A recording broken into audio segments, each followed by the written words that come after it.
Welcome to the fourth annual presentation of the Dr. Lewis L. Gould Award. My name is Nancy Keegan-Smith, and I am president of the First Ladies Association for Research and Education.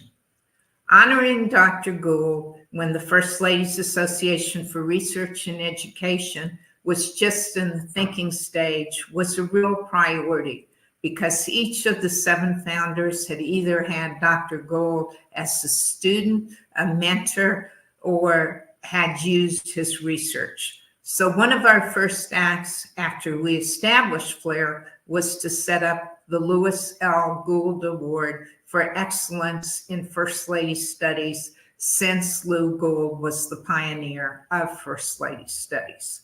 The first year we awarded that award fittingly to Dr. Lewis Gould. There have been 2 other awards, and now this is the 2024 award, which it is my pleasure to announce that we are presenting this to the eminent scholar, Dr. Alida Black.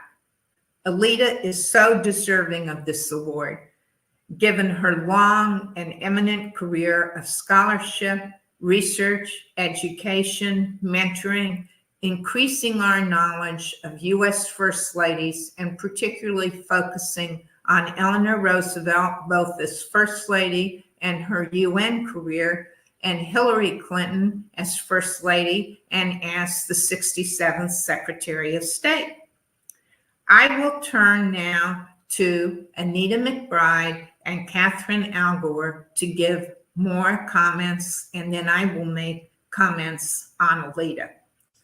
Anita McBride is a second-term chief of staff for Laura Bush and director of the First Ladies Initiative at American University School of Public Affairs, a founder of FLAIR, and a lifetime member. I am thrilled to add my hearty congratulations to Alida Black and recognize her exceptional contributions to the understanding of American history and the contributions of our First Ladies. Alida's influence in this field cannot be overstated, so it is with great pride that FLAIR presents the Gould Award to her for enthusiastically sharing her scholarly excellence and taking it beyond academia by reaching so many with her broad public appeal. My first encounter with Alida was in 2005, when I was then serving as Chief of Staff to First Lady Laura Bush. I read Alida's biographies of First Ladies in the White House Historical Association's quadrennial publication of the Presidents and the First Ladies. In an era when the Historical Association did not have a dedicated team of in-house historians, Alida was a trusted expert, shining a light on each First Lady's personal background that they brought to the White House and the way they used the role in shaping our nation's history. But Alida's impact does not end with her written contributions, and this is where I really witnessed her passion for this topic. I vividly recall one Saturday morning in early 2009 when I attended one of her presentations at the Smithsonian Institution's Resident Association program. I had just left the White House service after 8 years in the Bush administration. I didn't miss those hours one bit, but I did miss being surrounded by history every day, and what a privilege it was to make things happen in the office of the First Lady. Alida held the audience in rapt attention. Her storytelling brought to life the personal and political journeys of these women in a way that was both engaging and unforgettable. Alida is a skilled speaker who has extraordinary ability to connect with her audience, whether they are seasoned scholars or curious learners. I later reached out to Alida when I joined American University School of Public Affairs to develop a First Ladies Initiative. My task was to plan a series of conferences on First Ladies and their legacies. Without hesitation, Alida agreed to participate. and she became a cornerstone of those events, participating alongside former First Ladies, presidential descendants, former White House staff, other scholars and experts and practitioners in this field. The depth of Alita's knowledge and her ability to foster engaging and lively discussions enriched those conferences tremendously. I do remember also conversations she had with Barbara Bush, and talk about two women who don't hold back on their opinions. And the good news is the expertise Alita shared continues to educate the broader public through regular releases on C-SPAN. What a great contribution it is to the field of First Lady studies that Alita's engaging presentations are guaranteed to reach wide audiences for years to come. And of course, we also recognize her leadership in two projects that contribute to a greater understanding of two towering figures in our history through her work on the Eleanor Roosevelt Papers Project and the Hillary Clinton Oral History Project. Alita is not only dedicated to preserving and sharing the important historical legacies of First Ladies, but she inspires others to explore and appreciate how these women have added to the richness of our shared history. Alita, you are most deserving of Flair's Gould Award. We thank you for your extraordinary scholarship, your captivating storytelling, and your tireless advocacy for the rightful recognition of our First Ladies and the influential roles they have played in shaping our nation.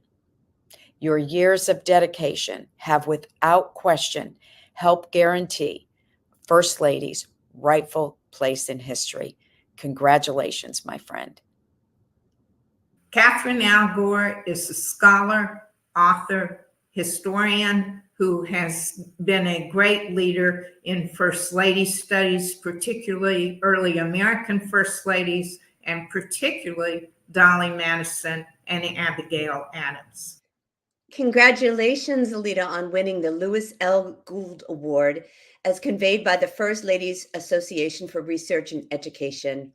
I am so pleased to be given the honor of commenting on your work and to convey my own and the organization's congratulations.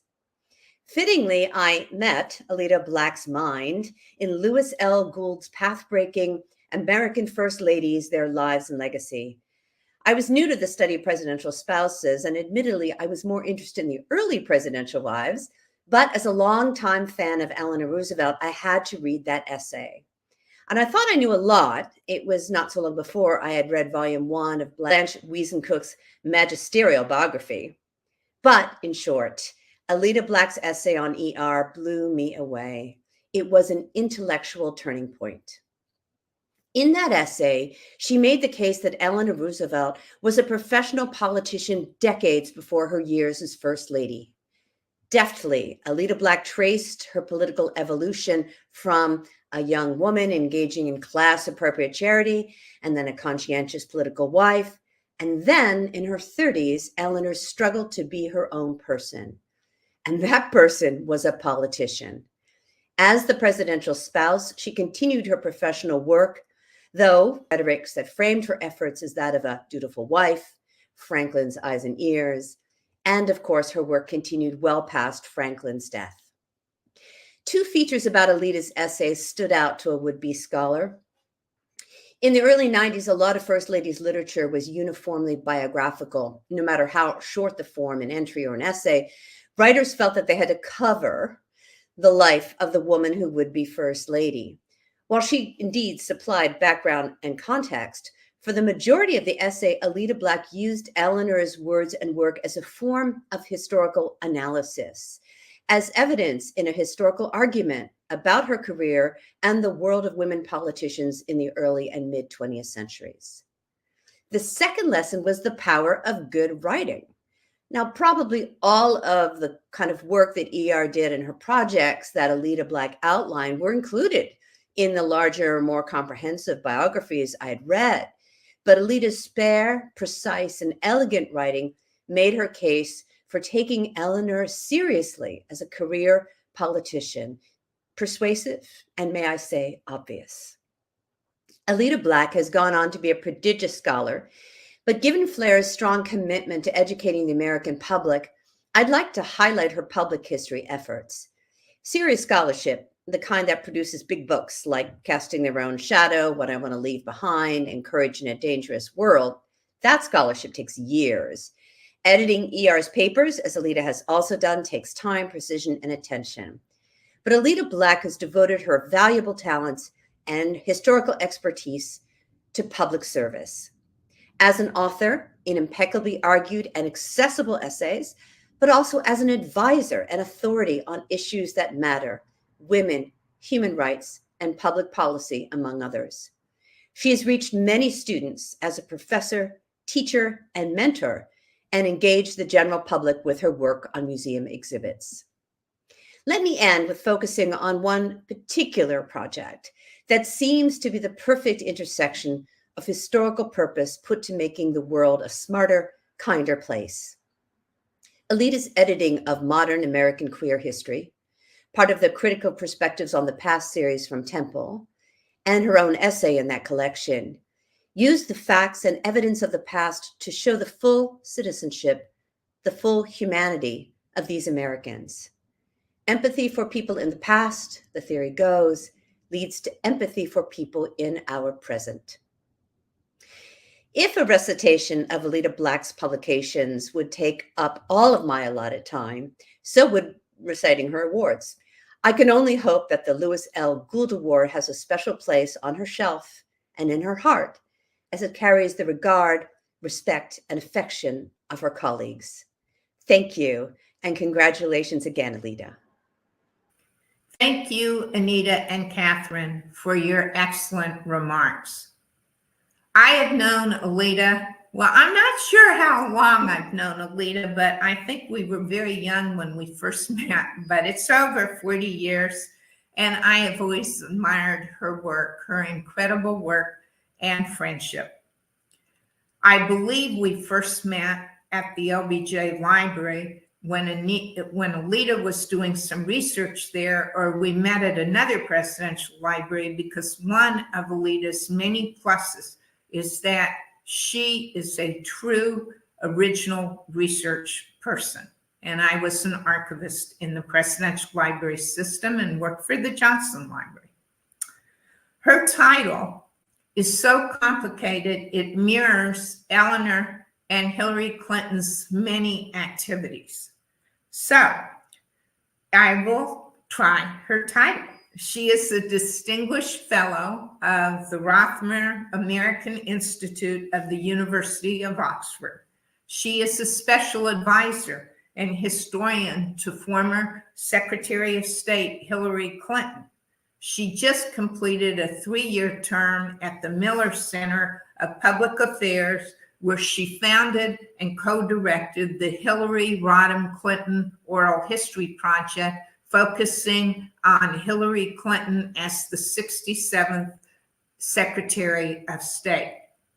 She advises Secretary Clinton on archives and other history-based initiatives, and she is the managing director of the Allenswood Group, a collaborative group she founded to strengthen democracy through education and civic engagement. And there's much, much more, but those are just a few of the main titles.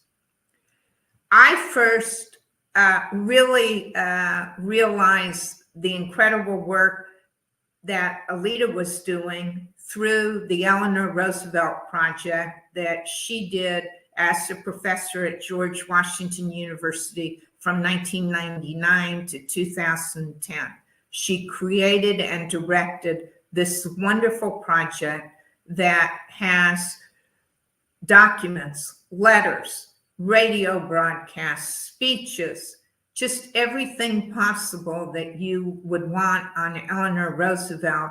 And it's not just from 1 or 2 archives, it is from 253 archives. It does wonderful essays and plans and discusses topics.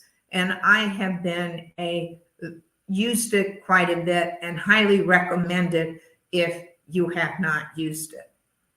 Another very innovative project I've already touched on is that, and Lita is the first scholar to explore a First Lady in depth in an oral history program. She is not focused right now on Hillary Clinton's years as First Lady, but as Secretary of State. But a very important ingredient of Flair's knowledge and education about First Ladies is that their role does not stop when they are a First Lady. Many of the more recent First Ladies do incredibly valuable work through their foundations, through their advocacy after they leave the First Lady role. Alita has written and edited over 10 books, as well as a variety of articles on women, politics, human rights policy, and of course, Eleanor and Hillary. She has taken the lessons that Hillary and Eleanor have left and put them into real life situations. She has led workshops really all over the world on human rights, conflict resolution, and women and girls empowerment for the United Nations, the State Department, and other non-governmental entities. This is just a brief survey of my friend and colleagues' many activities and what an inspirational leader she is in the field of First Lady studies. So now it is my privilege to give Alita this very beautiful award from Flair. And Alita's going to come in, but I will read what it says. It says, it is awarded to Alita Black in recognition of her exceptional work as a path-breaking public historian and scholar in keeping with Gould's pioneering work of promoting the importance of American First Ladies and their lasting legacies. Alita, it's a pleasure to give this to you. Hi, everybody. I can't thank you enough for this. I have a Lou story that I always carry in my heart that I hope will get etched in the memory part of this class. When I was a young graduate student and I was camping out in the FDR library, and I mean, I had Zippo money. I had no money. Xeroxes were 35 cents a page. I was teaching in a men's prison and living off of about $2,000 a year to try to reconstruct Eleanor's record on politics and policy. And I remember once with Nancy, we were at a conference, and Nancy and I got into a friendly contretemps, if you will, about what defines policy and whether or not Eleanor did it in the White House. When we were able to uncover documents that people had not really looked at before, we came to a consensus, my friend Nancy and I, that in fact she did do policy. And the policy work that she did do really helped her later when she had to negotiate with 51 nations, none of whom agreed on anything. They didn't agree on God, whether God exists, whether private property existed, whether rights exist, what the purpose of government was. But through Eleanor's dogged sense of Velcro butt, as one of my students once described it, she was able to go through and pull up the times that she fought with Franklin Roosevelt on what economic rights were, fought with Franklin Roosevelt on what women's rights were, fought with Franklin Roosevelt about the integration of the military, fought with Franklin Roosevelt about internment, and still learned to continue to engage when she didn't get everything she wanted. And that to me is a pretty remarkable trait that Secretary Clinton shares. You know, working with Secretary Clinton is not only the honor of my life, it's the honor of a lifetime. To see a woman who every day gets up and tries to figure out how she can solve a problem in the face of all the mud and vitriol and hatred that is slung toward her. And what these two women have taught me is a real meaning of courage, a true meaning to what it means to love and work for your country, the risks that it takes to lead, and how women's involvement in the White House, especially in the First Lady role, has been discounted by history, stereotyped as tea parties, state dinners, and public appearances. Their roles behind the scene, whether they were Martha Washington negotiating Indian treaties, or Mary Todd Lincoln, intense conversations with military commanders, Edith Wilson's negotiations, Eleanor's negotiations, certainly Rosalind Carter, Betty Ford, Lady Bird Johnson, Rosalind Carter, Nancy Reagan. They were all seriously involved in the decisions that happened in the White House. And they're caught between this trap of being first spouse and first mate. And so I hope that all of us who are committed to our history and all of its strengths and weaknesses, for those of us that are determined that these women's roles should be resurrected fully and completely, so that we can learn from their negotiation styles, the love of their country, the cost, the human cost that it takes to step up and lead, is something incredibly worthy of study and preservation. And that's why when Nancy and Anita reached out to me after FLAIR was founded, I couldn't rejoice strong enough and wrote my check.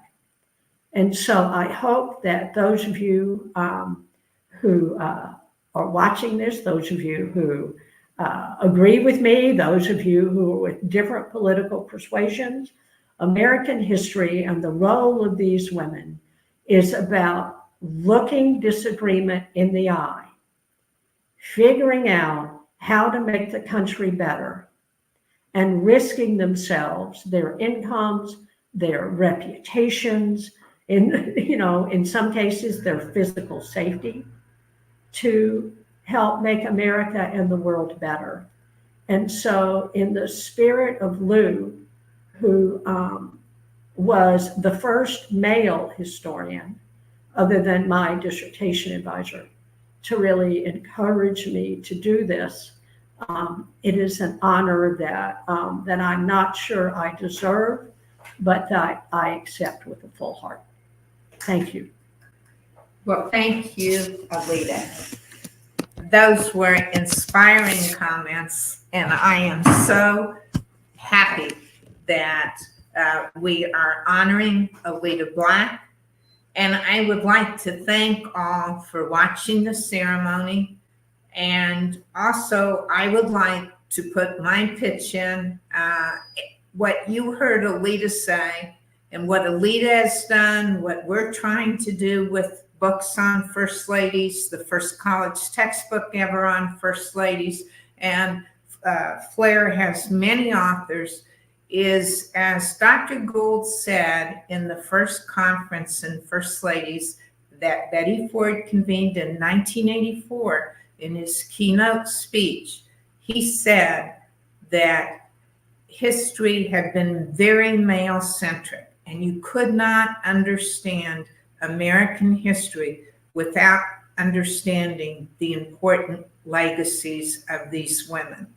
And we have gone a long way from that 1984 conference, but there is still a long way to go. And we are still finding out new facets and learning more and trying to get it to a broader group. And I do know that in the teaching that Diana and Anita and I have done in the prototypes for the textbooks, we hear from the male students, why have we never learned this? So it shows you that history, all of us, Alita, all of our Flair colleagues are still working to make history more fulsome on the very important and impactful achievements of these women. I would like, if you would like more information on Flair, for you to go to flair-net.org. And I really encourage you to join because we do wonderful virtual programs. We honor eminent scholars like Lito Black, and we have some new, very exciting developments coming up in this year that you will have to watch for. So thank you very much for joining us, and thank you, Alita, for all you have done for First Ladies. Thank you.